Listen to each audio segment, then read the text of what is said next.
Hey there, I'm going to talk about Watchmen today, the actual movie version of the comic book. The comic book was Alan Moore wrote it. It was done in the 80s. It was one of the classic comic books. It's one of those pieces of writing that actually elevates the art form. It's thought of one of the classic comic books, one of the few really great ones. It's actually my favourite comic book. It's really well done. It's a wonderful. Just reading it, you can read it, multiple times. And there's a lot of layers to it. You can read and you get a lot out of it. So it's not just a one-off. You've got the plot, now move on. It's like there's the main plot lines, but there's a lot of nuances of why people do things. There's lots of stories within stories. A lot of history. It's all about comics and how it's evolved over the years, from the 40s to the 80s.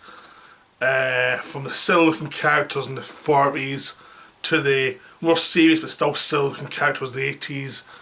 I mean, it loves the medium, but it's not scared to take the mickey at the medium. It's not scared to mock certain conventions, certain characteristics, certain things that happen in the medium that aren't done realistically or aren't done in a way that explores the main central idea of something. So it actually takes a look at the kind of big kind of archetypes of superheroes. Like there's the Superman type of character, there's the kind of Batman character can split into two, there's all these other stuff. The Wonder Woman character have like a very strong, strong woman, but it takes them into darker territories or looks at what would actually affect them. So you have the smartest man alive. All these archetypes that are separated into these different characters. So I mean, it's wonderful. It's really a beautiful comic, and again, it's not scared to be silly. It's not scared to be knowingly absurd. It loves its conventions and it'll take it into strange places, but it knows what it is, and it's just one of those sort of things that are perfect for that medium. They do something perfectly. It's just one of the most wonderful things. And then we get to the movie. The movie, I'll be straight up, I don't like the movie that much. I think the it's meant to be a faithful adaptation, but it's not. It's you can read the words from the comic book, but doesn't mean you're reading them properly. Doesn't mean even though you've cast actors to play these parts, doesn't mean you've cast them properly. And that's the big sin of this movie. The movie doesn't cast well at all. The movie just pretty much has scenes from the comic, but it's done in a sort of dull way. I'm calling it a movie, not a film, because it's not smart enough to be an actual film. It's just a movie that gets off on all the imagery of the comic, but doesn't understand the comic. It fundamentally doesn't understand the comic. I mean, strangely enough, I actually consider The Shining, Kubrick's Shining, to be a better adaptation, a more faithful adaptation than Watchmen. I mean, The Shining famously threw out a lot of stuff in the book, but it got the book. Understood the book. It did its changes to the book. It altered things because Kubrick wanted to alter things to suit what he wanted to do, but at least he understood what he was adapting.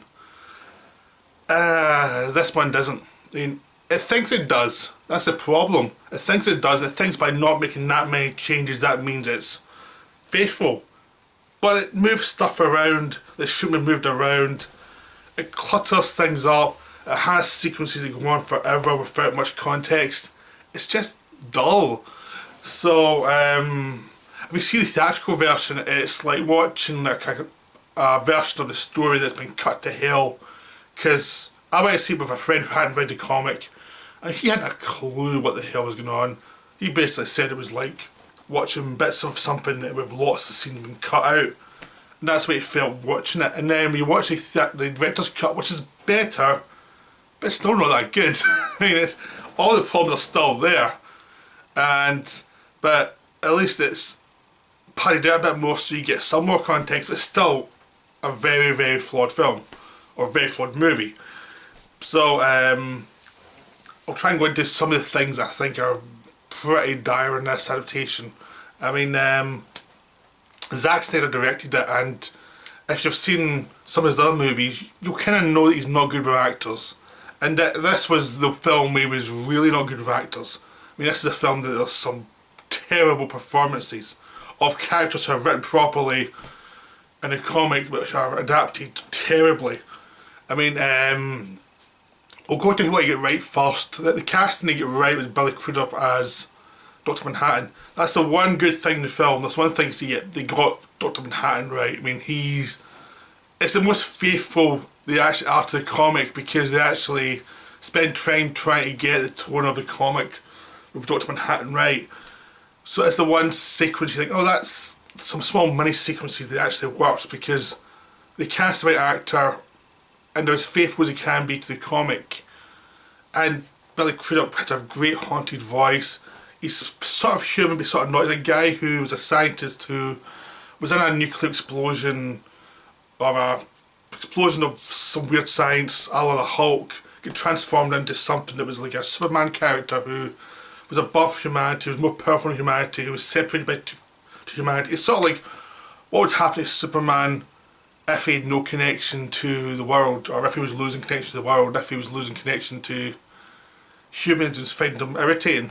It's sort of like taking what would Superman act would probably more like if he existed.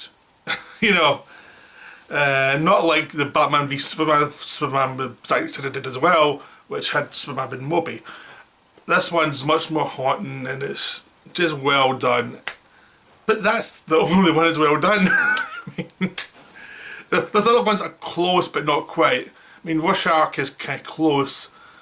I can't remember the guy's name who plays him, Jack Early, and he's good but not great. It's like, he gets a lot of it right, but he doesn't have the rage that Rorschach has. He doesn't have that rage that it's an imitation of Rorschach. You don't feel like the way you did read the comic, with there was much more rage to him, just from what they wrote, the dialogue he had and the voiceovers.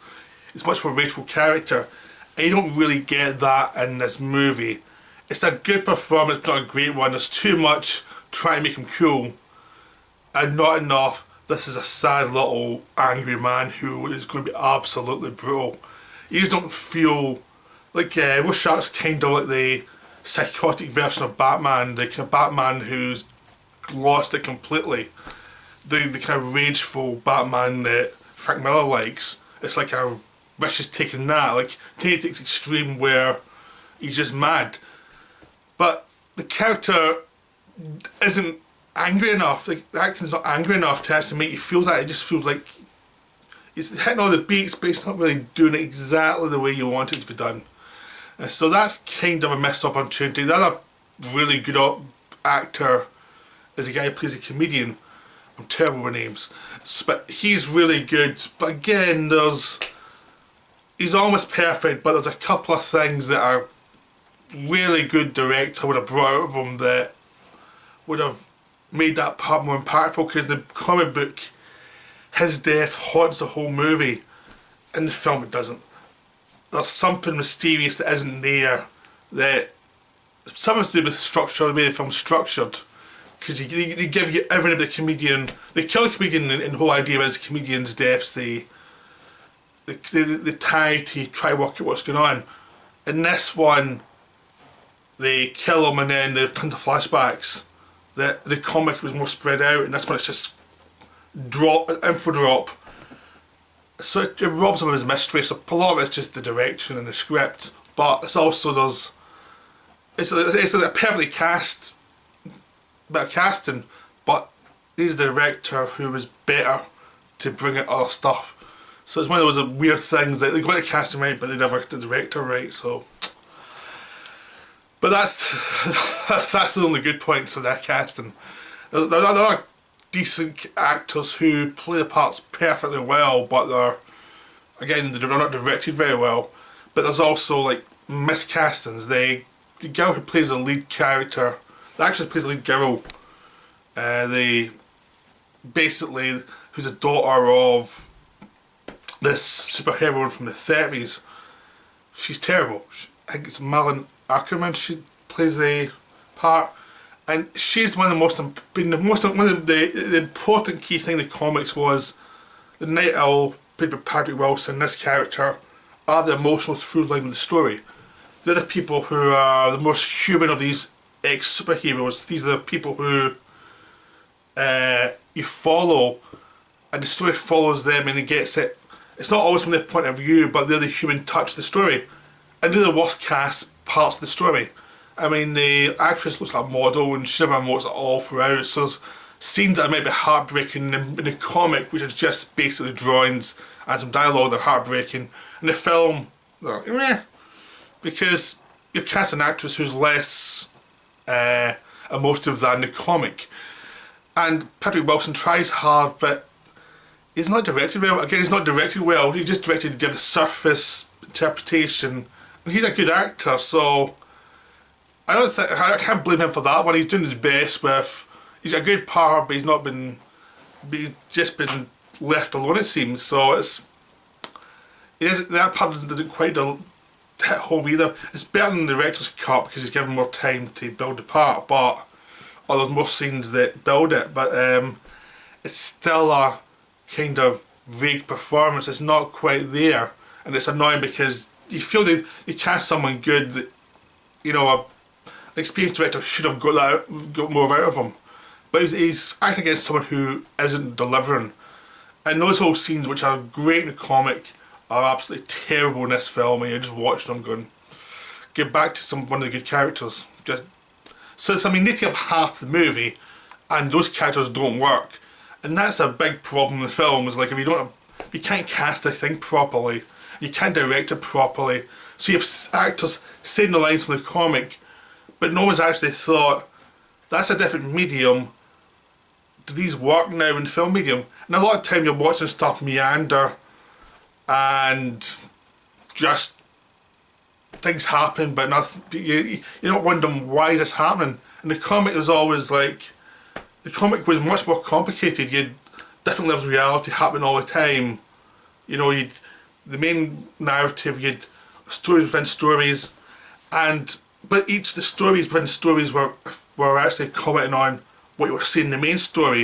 So it actually meant like you felt like there was always a direction to what was going on. And this one, everything's been moved around a lot. So for the first half of the movie, you have lots of backstory, tons of backstory, way too much backstory, and lots of scenes that go on for a long time that as a comic fan you think, oh, that's nice to see that in live action. But if you're actually just a moviegoer, it's like, well, why am I seeing this?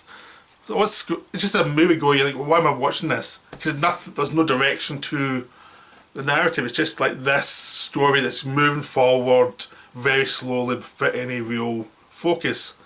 Because they've gutted out what made Watchmen great, which is the stories within stories, the interaction of different types of stories. And after the cast, I've got to go with my big bugbear of this film, is the tone. The tone is, I mean, apart from casting and the fact that they've messed around all the narrative so that it doesn't work the way it should be working, because this ties into the tone, is the fact that the whole movie's almost from the point of view of Rorschach, who's a psycho. Like in this comic, right, and this is something that can be transferred over easily to the actual big screen and made the film work a lot better, is you had various styles that were being drawn. So you had one style that was darker, one style that was more comic-y, and these characters and motivations and stylizations work within one world, so you sense of, here's a darker story, here's a melancholy story, here's a dark, funny story, but they've all got different energies. In the past, they always go back to the past. In the past, there's seen as a golden era, but there's a lot of darkness below. But in this film, everything's done dark. So when you see the characters who are meant to be a bit more cheerful, they're just dark and dour. When you go to the past, instead of actually having it cheerful and then having the underlining darkness, it's all dour. And it's like, well, they're all depressed. Why should I be watching this? Why should I care? So you don't get the fun of the older characters. You don't get the fun of the world of different psychologies meshing. And that whole story is about different ideas of how to solve the world meshing. We don't have that because the director doesn't get that. He just wants to get off on Rorschach and how great this vigilante is. And that's, the character's not that great. The character's a psycho. and everything's from that kind of grimy point of view, and if you watch for 3 hours, you're pretty bored by the time you get to the end, because it's like, it's unrelenting depression, depression, depression, depression, depression, depression. And by the end, it's like, just everyone die please, quickly, because there's no joy here. It's kind of like Batman vs Superman, where Superman should have been a joyful character and he just isn't, because the director doesn't get joy. And this one, it's even worse because it was a complex narrative who needed that element, and the director couldn't give it. And that was one of the problems with the Central Romance. Central Romance should have been more joyful with hints of darkness, but it's just dark, and it's like, it just doesn't work because the director doesn't get the material, doesn't get why the material works, why it's interesting. He just wants the, you know, to say he's doing an adaptation of a great book, but he doesn't get the book. He doesn't get why it's complicated. So it's this. So we get into, after shooting all that stuff, try to edit it together after having all these stories that don't mesh properly because they're, everything's the same. It's no wonder the film's a bit of a drudge.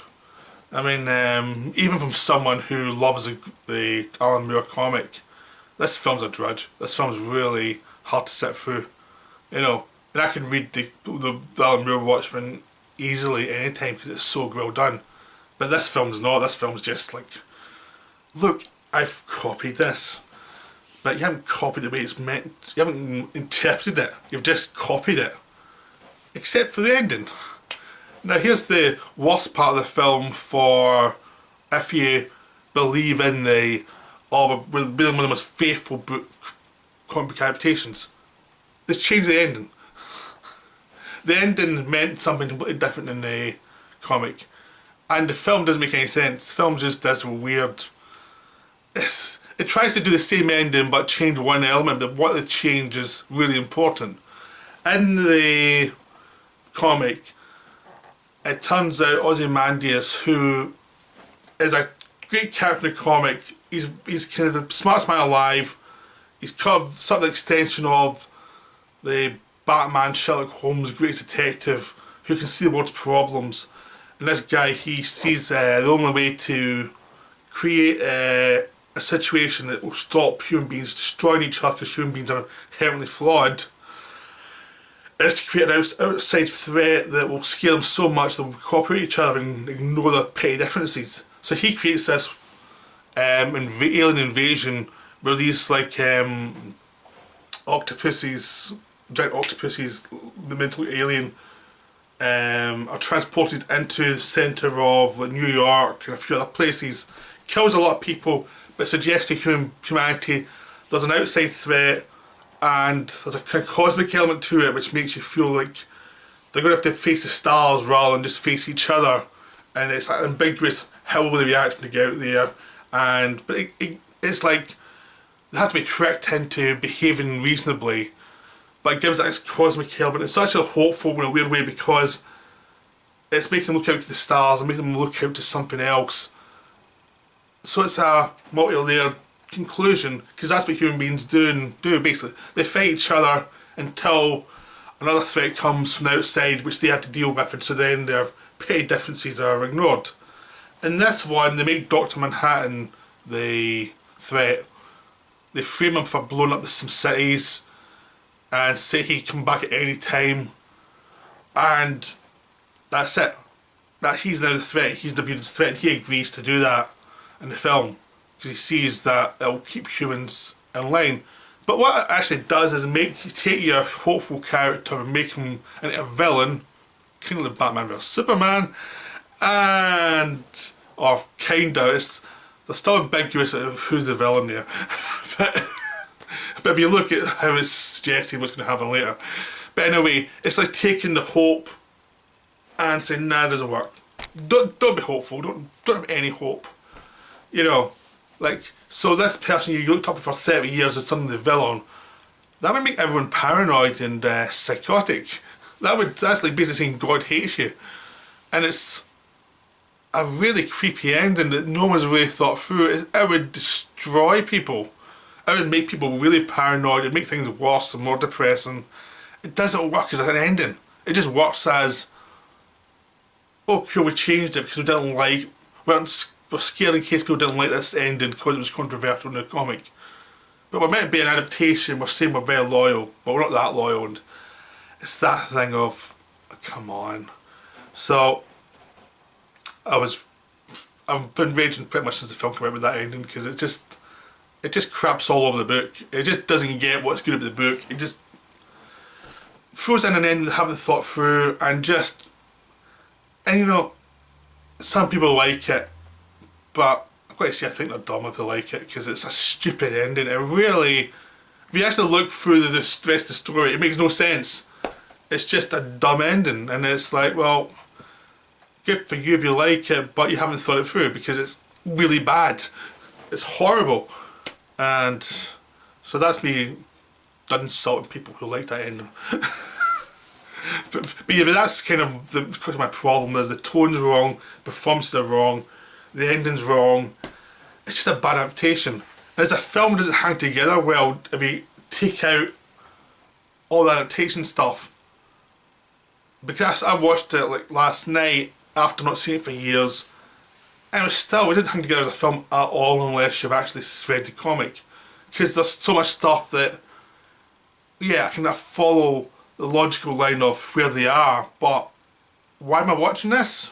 Like, what's the point of watching this? Because this character, because they don't actually send you any information of why you're watching it. They're just saying this is important, and then they don't. There's no like plot reasons why you feel it's important, nor is there any kind of underlying reason why it should be important. Because some films don't tell you the plot, but you always feel everything's important and it'll be explained later. This film, they throw stuff at you, and it's not going to be explained, even the longer cut, because they don't understand the material. So that's Watchmen. A fucking mess. A complete mess. Just the most horrible mess ever. So please don't praise this movie. It's terrible. Everyone's allowed their opinion, but in this case you'd be wrong if you like it. But yeah, it's a bad movie. Bye.